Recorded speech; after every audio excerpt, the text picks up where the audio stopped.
gosh. I had a dream where I kissed Hilary Duff once when I was in middle school. Guess that should have been my first clue.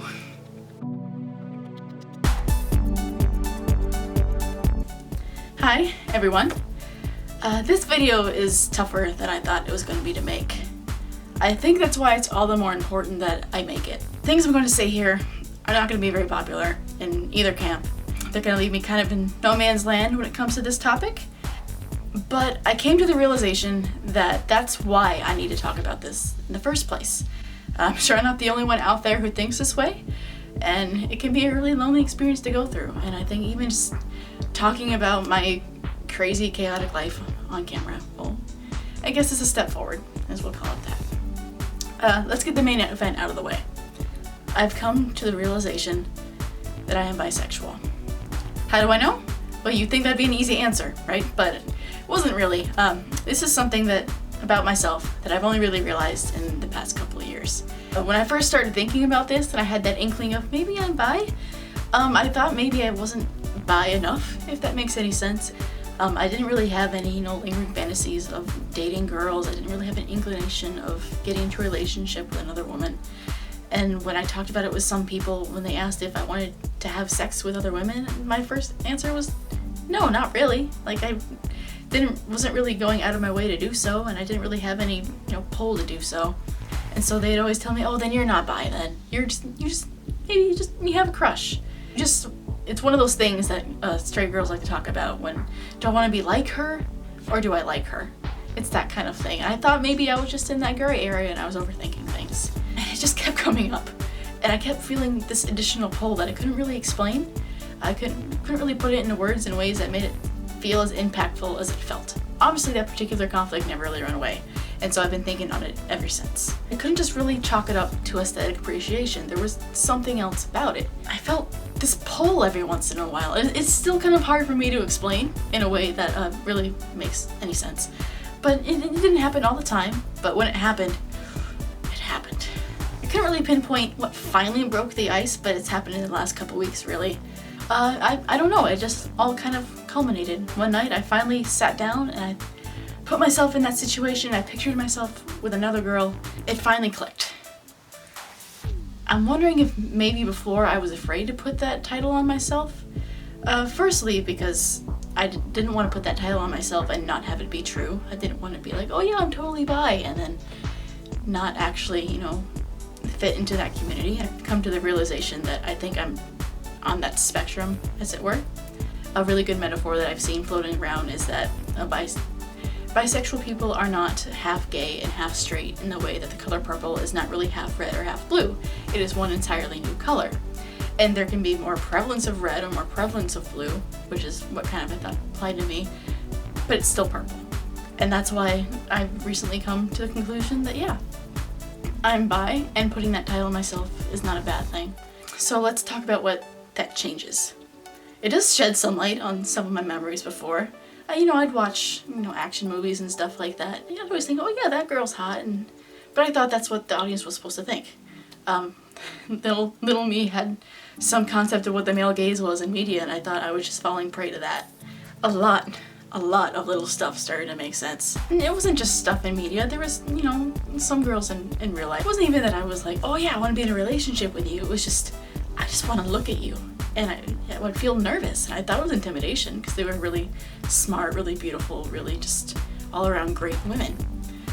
But if that was the case, why did I feel so drawn? Why couldn't I look away? And so a lot of those little things started to make a little more sense. Let's talk about what it doesn't change.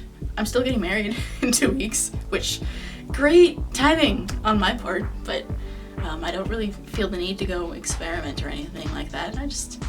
I'm content just to know what it is and having a name to put on it and feel like, yes, I have a place in this community, even if it's been a rough road to it. What else doesn't it change? Now this is where I'm gonna lose a few people from the other camp. I'm a very devout Catholic. My faith has been something that's been really formative in my growing up. It's been something that I've actively chose and actively pursued every step of my life. It's really made me the person who I am today, and I've always just been drawn to the Catholic faith as a religion, as a divine institution. It's really been my foundation. And I have no inclination, no plans to ever turn away from that, even being bisexual. And on a rational level, I know that that's not a problem. You can be bisexual and be Catholic.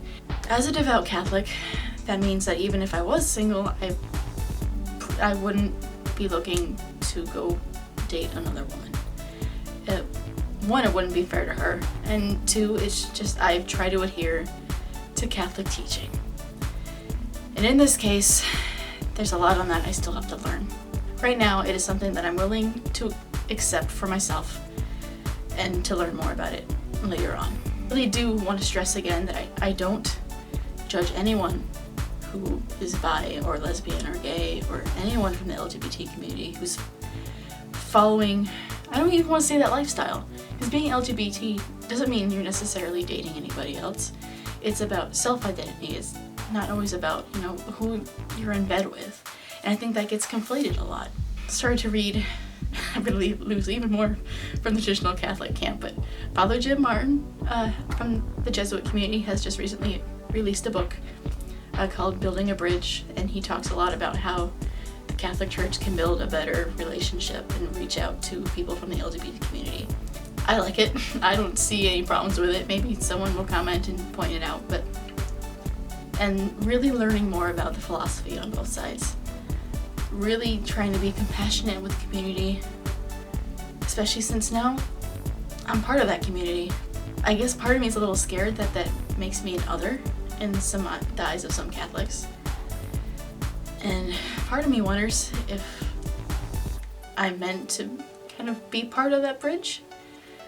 But I guess we'll see. I'm still young, I'm still learning. I just realized I was bi 2 weeks ago. Right now it's just a focus on learning who I am and where I fit in. And I know that's going to be a rough road going ahead. But not all the best roads are the easy roads. So I guess we'll see. To anyone who knows me, particularly I guess family who are watching this video, I hope that this doesn't change your opinion of me in your eyes. I'm still the same me, just with a little more knowledge of exactly who that is. But I'm still kind of trying to put into words why I'm making this video in the first place, why I have this great need to tell people. It doesn't really change that much about status quo right now. It might change some things in the future, but I guess it's just, I really wanted to tell somebody. I really wanted to talk with somebody about it. This was like a huge revelation to me, even though it doesn't change that much. It's part of my identity.